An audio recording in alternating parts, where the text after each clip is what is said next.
I'm Ashley Wagasback, feeding therapist, occupational therapist, and lactation consultant. Look forward to discussing all things feeding so that we can support you to bring your little one to their maximum potential so that feeding can be enjoyable for the entire family. Are you looking for a community of other moms joining together to support their little one through the ups and downs of feeding and gross motor milestones? The Thriving Together community is just for you.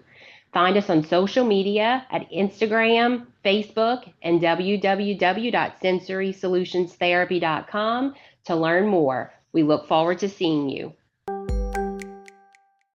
Hi, everyone. Welcome back to another episode of the Feeding Solutions Podcast. I'm super excited. We have a whole bunch of faces here today. We're doing a parent testimony. Caroline is here with her little one, Logan, and we have the team of providers who have worked with this dyad. We have Dr. Natalie Liret and I have Pam Falls, IBCLC, next to me.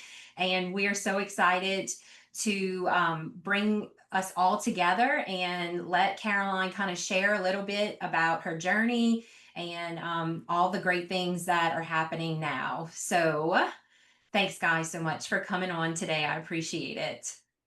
Thank you. So Caroline, kind of give us a little back information of, pregnancy, just like kind of what your hopes and dreams were for what it was going to look like. Yeah, so I'm a first-time mom. I'm 27. First-time mom, first pregnancy. Took us 4 years to get pregnant with her. We were very blessed whenever we stopped trying and we ended up getting pregnant almost immediately. But yeah, so pregnancy was pretty smooth for us up until the very end. Around 34 weeks is whenever I started having signs of preeclampsia. Blood pressures were very elevated from about 34 weeks until they decided to induce me at 37 weeks. Not exactly how I wanted the end of my pregnancy to go. I planned for a natural birth. I had a lot of plans in mind that, of course, it's not going to happen whenever you plan them out like that. So, ended up getting induced at 37 weeks because of my blood pressure, and labor was a little bit traumatic for me. It was a long process. I was in labor for 2 days, magnesium drip, which was horrendous. And then I ended up staying in the hospital for 4 extra days afterwards because of my blood pressure. So into the pregnancy, into my first few days of motherhood was definitely not something that I planned for. But she came out happy and healthy, and that's all that mattered at that time. So we're happy about that for sure. That's wonderful.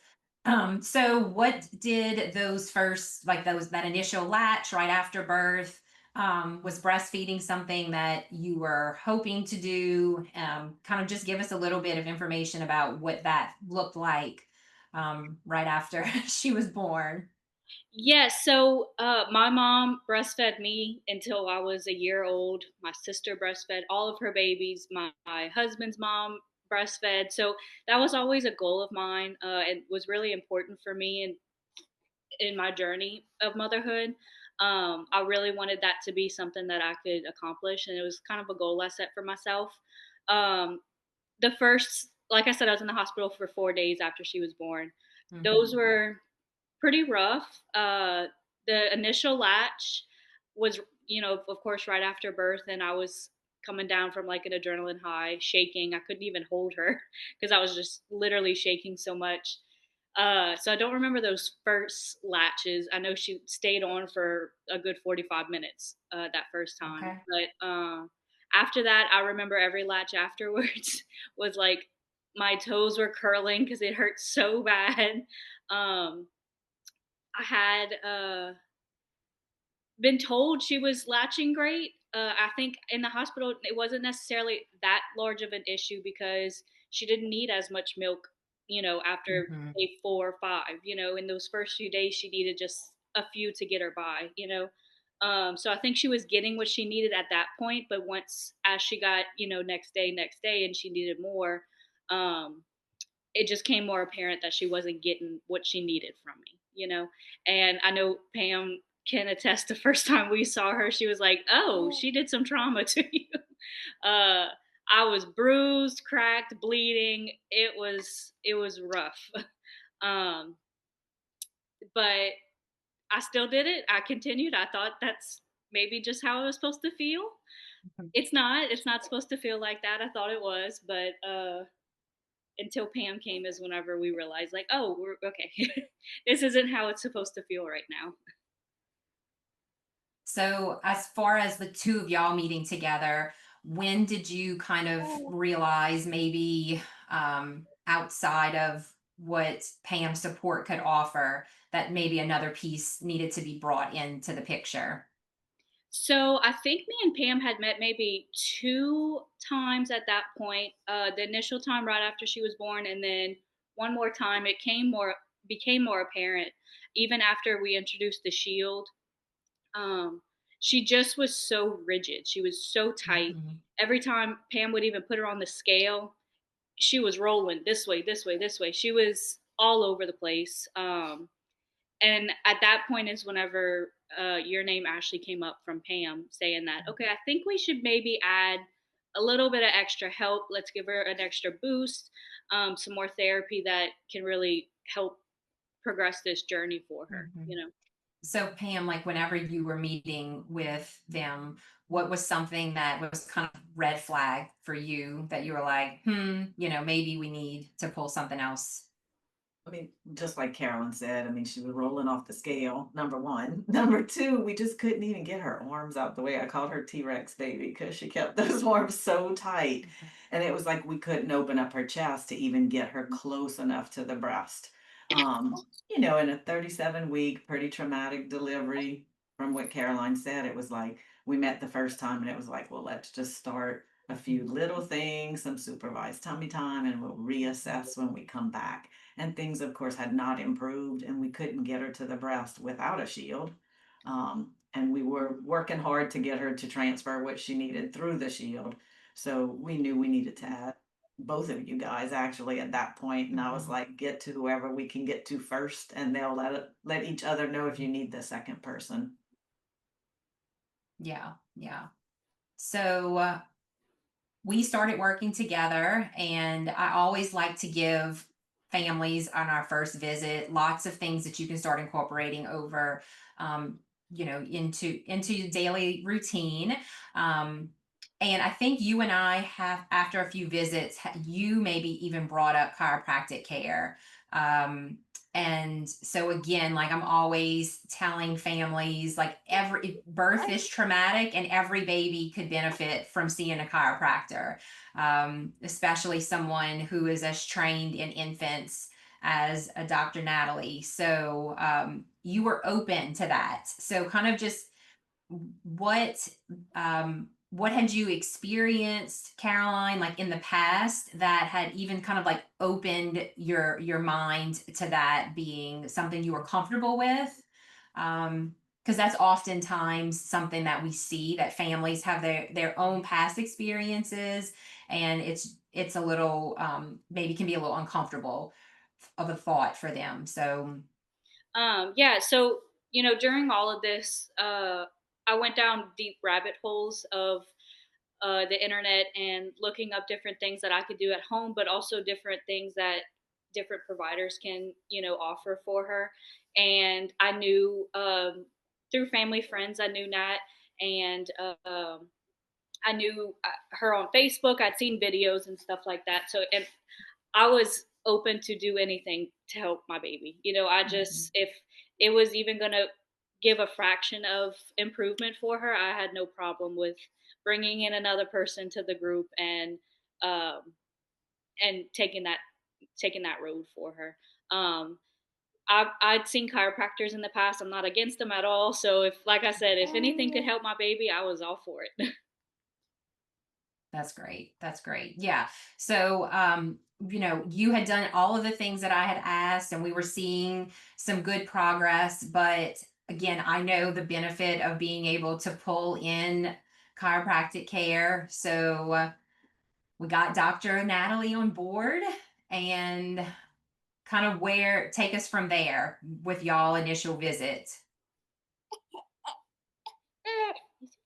Natalie, you want to share a little bit about that? Sure. Yeah. So her main concerns when she came in was nursing that baby with more ease. She wanted to get rid of the nipple shield and she wanted the baby to be less rigid. And I put my hands on that baby after we had talked a lot. And I knew that it was going to be a difficult case. But when I put my hands on her, I just looked at the parents and I was like, whoa, she was like a stone and her arms were right here. So I knew for a fact, like, this was definitely some dysregulation that had the, the dysfunction had caused dysregulation, but the dysregulation was only going to perpetuate further dysfunction, if that makes sense. So it was really important to, yes, have a team collaborative approach, have somebody working with the soft tissue, have somebody continuing to work with her neuromuscular like education with on the breast. And then also the chiropractic care was going to be kind of to recircuit everything. So she had these neural tracks from a neurological standpoint that she was going to demand her fight or flight the majority of the time, Mhm. and that was feeding back to her muscles to do this. And because she was right here, she could never get out of this into extension. She just stayed in her limbic system, and so it was disturbing sleep, wake windows, digestion, and obviously her postural and feeding function. So we stayed pretty consistent with a technique in chiropractic. Obviously, adjusting a baby so different than an adult. We really stayed specific to, ironically enough, the technique's called Logan technique, where you work with the sacrum and the cranial region, and you find the sacrotuberous ligament at the bottom of the spine. Which one's more tight? That's like the steering wheel to the whole spine, all the way up to the cranium. And that was pretty effective as far as one adjustment to the next. Sorry, I'm outside.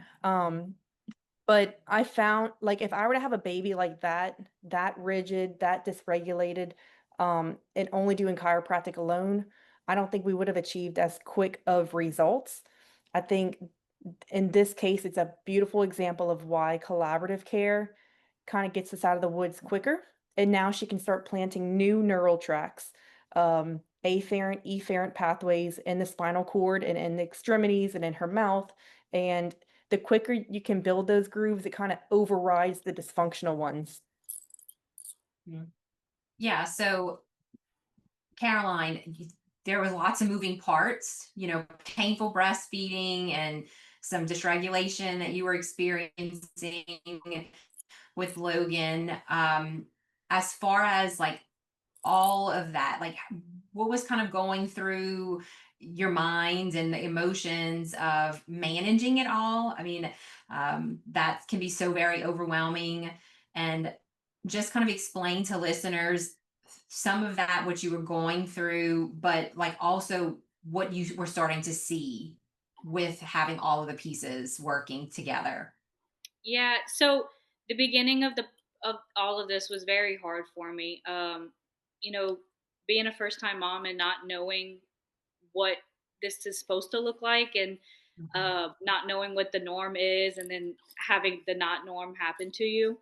Um, it caused a lot of anxiety for me, and I think that kind of came off on Logan too, because when mom's still stressed, then the baby's stressed. And I know I'm talking about you. Um,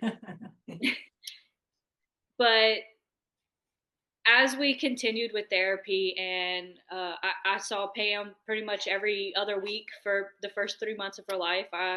As we continued with, you know, doing weights, making sure that she's gaining weight, it kind of gave me more of a um, reassurance that what I was doing was right for her.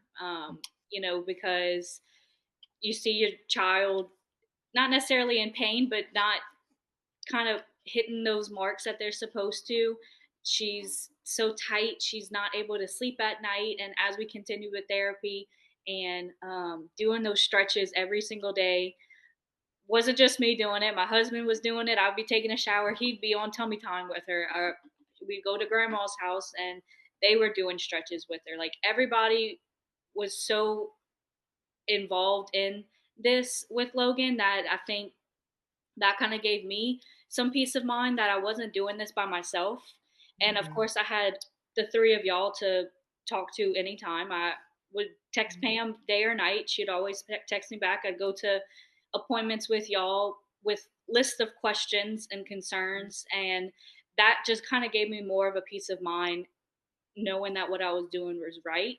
But ultimately, watching Logan completely change, you know, day to day, she would go and just blow me away on tummy time one day by kicking her feet at a toy or trying to reach up and play things that she'd never done before that Mhm. I thought would be so far away, such a far grasp for her to do.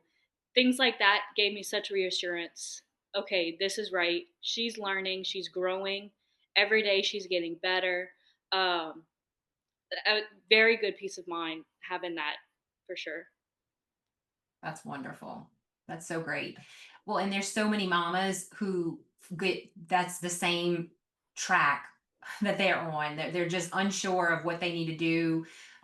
So, what would you tell a mom who is either pregnant and just to kind of prepare them or is currently living some struggles? What would be something that you wish you could tell them that would help maybe them to kind of get over that anxiousness, that worry? The sooner you could start, the better. I think if you have consultants in your area, if you have access to these three women right here, get started as soon as you can. I mean, I couldn't imagine what going even a week later, without seeing Pam first and then Ashley and then Natalie. I couldn't imagine where we'd be at now. But I think for moms to know that community is the best, get your family on board, get your friends on board. You're not alone. Community pages, things like that are very helpful to make you know that you're not doing this by yourself. Your baby's not the only baby. It is very helpful to know that you're on the same track as other people and it's okay. And it's okay to ask questions. It's okay to be confused and not know if you're doing the right thing, because I had those moments a lot that I didn't know if I was doing the right thing for her. Mhm. But just having such a big support, with my spouse and my family and with y'all was the biggest help I could have for sure. That's awesome. That's well, and that's again, that's all that we hope for in this work. We want to see successes after successes after successes. And so y'all are definitely one of those. And we're so grateful that you would come and share your story with families. And again, just kind of normalizing what other mamas are experiencing, and that it's not an atypical response to feel overwhelmed or doubt what you should do. um, and again, just like trusting your mama gut that you're going to lead your little one in the right direction. So if Dr. Natalie or Pam, if y'all don't have anything else to add, I want to just thank y'all for Mhm. being here. All I was gonna say is that Caroline was a great testimony of a mom she intervenes pretty swiftly with whenever a provider says, "Hey, I see a problem. I definitely think you should take action." She took action. She did the homework. She showed up for appointments, and like it it's always nice as a provider when we say, "Hey, I think it's going to take 5 visits or so. Follow our instructions, do the videos or do the stretches at home." And like when we see those stories, it's like, "Yes, mama was doing most of the work." And they Mhm. thank us, but it's like mom's doing a lot of that work, dad's doing a lot of the work. Absolutely. And I think a huge testimony in her case was that she had that teamwork and she wasn't alone. She didn't feel like she was crazy. We were all validating her, and she had the home front validating her as well. So I really hope that for all of our women that we're helping, that they truly understand what's going on, and that moms can communicate this to the home front as well. I know it's a difficult subject, but we're trying to get better at that as well. So I appreciate that you had that experience. Yes. And I mean, I can assure you that we're looking less is best. And so if one provider, if one of us can make it all pull together for the baby, and that's why we're so conservative of like trying this, but then moving as quickly when we see that we need another level added. So thank you, Caroline, for trusting us. And it's been such a joy to work with y'all. And I thank you for coming on today and sharing a bit of your story.